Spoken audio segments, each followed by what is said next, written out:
The polar ice caps have been shrinking in summer and expanding in winter for millions of years. But in the last 3 decades, the Arctic sea ice at the end of each summer's melt has been getting steadily smaller. The decline was already alarming, but in 2007, when the sea ice melt shattered the previous record by almost 25%, researchers at NASA's Goddard Space Flight Center wondered, is this an anomaly or part of an even more alarming trend? We have had low ice cover since 1998 in the Arctic.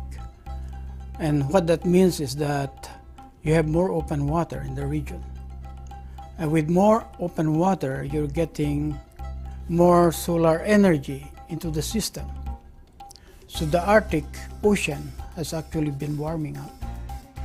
As the ice melts, less light energy is reflected back into space, and more of the sun's energy is absorbed into the ocean, which fuels further melting. In March 2008, the ice cap rebounded to a near normal winter level.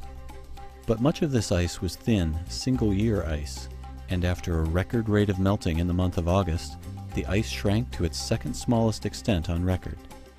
If it keeps on going, then the potential is that you lose the perennial ice altogether. Then we'll have a blue ocean in the Arctic. Now, if the ocean becomes blue, there'll be a lot of environmental impacts. There are a lot of ecological impacts. Camiso says the 30 years of satellite data we have on Arctic sea ice suggest that it's not likely to recover. As a scientist, he is intrigued by the trends, but personally, he worries about the planet's future. Well, it makes me feel sad. A lot of things can happen in terms of impacts to the environment, impacts to the ecosystem, not just in the Arctic, but for the whole Earth.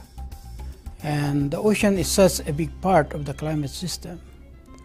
And you perturb it a little bit, and you're going to change the climate of the world. One result of such global climate change has already begun to emerge at the other end of the Earth.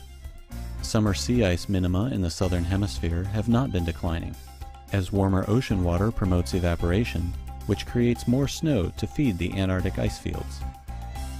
NASA scientists are using a suite of satellites to study sea ice at both poles, trying to better understand how a complex set of phenomena such as cloud cover, reflectivity, the thickness of the ice, weather patterns like La Niña and El Niño, and ocean temperature affect the trends we see today.